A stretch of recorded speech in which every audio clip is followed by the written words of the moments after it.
नमस्कार दोस्तों, स्वागत है आपका फिर से मेरी इस वीडियो में। आज मैं आपके लिए चैप्टर फर्स्ट रियल नंबर्स की एक्सरसाइज 1.4 है, उसका जो क्वेश्चन नंबर थर्ड है उसका सोल्यूशन लेकर आया हूँ। इस क्वेश्चन में दिया है following real numbers have decimal expansions. तो यहाँ पे इस क्वेश्चन में हमें के 3 पार्ट्स हैं, 1, 2 एंड 3। तो ये रियल नंबर्स हैं और इनके कुछ डेसिमल एक्सपेंशंस दिए हुए हैं और हमें ये डिसाइड करना है कि वेदर दीज डेसिमल ये जो रियल नंबर्स हैं वेदर दे आर रैशनल और नॉट, ये रैशनल हैं या नहीं हैं। और इफ़ दे आर रैशनल, अगर ये रैशनल हैं तो और ये पी अपॉन क्यू की फॉर्म में हैं, then what do you say about the prime factors of Q. तो जो इनका जो डिनोमिनेटर है तो उसके प्राइम फैक्टर्स क्या होंगे, तो ये हमें बताना है। सो पहला जो है 43.123456789। तो इसमें हम देखें तो ये एक तो ये टर्मिनेटिंग डेसिमल एक्सपेंशन है, ये रियल नंबर है और इसका जो डेसिमल एक्सपेंशन ये है तो ये टर्मिनेटिंग है। यहाँ पे ये 9 के बाद आगे कुछ नहीं है। तो एक तो ये टर्मिनेटिंग है और ये नॉन रिपीटिंग है, क्योंकि ये 1 जो है वो दोबारा रिपीट नहीं हो रहा यहाँ पर। तो non repeating terminating decimal expansion है, इसलिए ये हमारा एक रैशनल नंबर है। तो वैसे भी मैंने एक वीडियो बनाई है इसके ऊपर, जो rational numbers terminating decimal expansions and non terminating decimal expansions of rational numbers. तो इस पर मैंने वीडियो बनाई है, तो इसमें आप जो प्लेलिस्ट में जाके वो देख सकते हैं।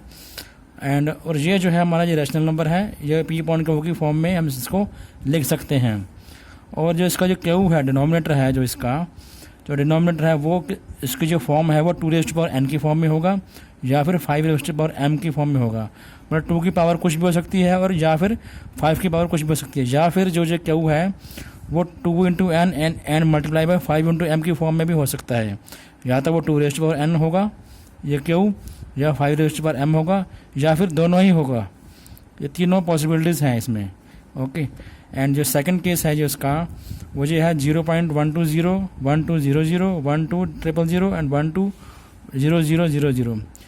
इसमें हम देखें कि एक तो ये 12 है रिपीट हो रहा है, तो ये नॉन टर्मिनेटिंग है। ये 12 अगर इसको हम और भी आगे सॉल्व करेंगे तो ये टर्मिनेट नहीं हो रहा है, तो ये रिपीट होता रहेगा ये।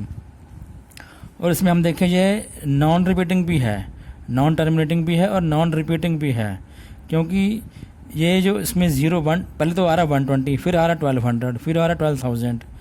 तो ये नॉन रिपीटिंग भी है और नॉन टर्मिनेटिंग भी है। एक तो ये टर्मिनेट भी नहीं हो रहा, आगे बढ़ता जा रहा है, और नॉन रिपीटिंग भी है। तो ये रैशनल नंबर नहीं है, ये इरैशनल नंबर है।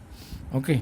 रैशनल नंबर होगा या तो उसका जो डेसिमल एक्सपेंशन होगा वो या तो टर्मिनेटिंग होगा या नॉन टर्मिनेटिंग होगा, उसका नॉन टर्मिनेटिंग रिपीटिंग होगा।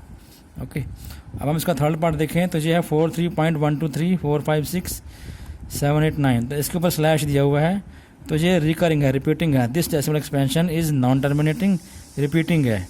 तो ये आगे फिर से रिपीट होगा 9 के बाद, फिर 1 2 3 4 5 6 7 8 9 ये फिर से रिपीट हो जाएगा।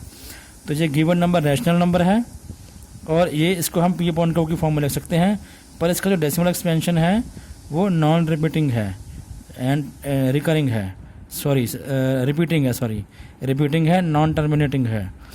तो इसका जो क्यू होगा, जो इसका जो डिनोमिनेटर होगा वो दैट इज़ या तो वो उसकी 2n या 5m की फॉर्म में नहीं होगा, क्योंकि ये नॉन टर्मिनेटिंग है, रिपीटिंग है। ओके। तो इसलिए हम ये कह सकते हैं कि जो क्यू है will also have factors other than 2 and 5। इसका जो फैक्टर्स होंगे वो क्यू के 2 और 5 की के अलावा भी होंगे, और ये 2n और 5m की फॉर्म में नहीं होगा। एंड आई एक्सपेक्ट कि आपको समझ आ गई है। एंड मेरे चैनल को सब्सक्राइब करना मत भूलना। And thanks for watching.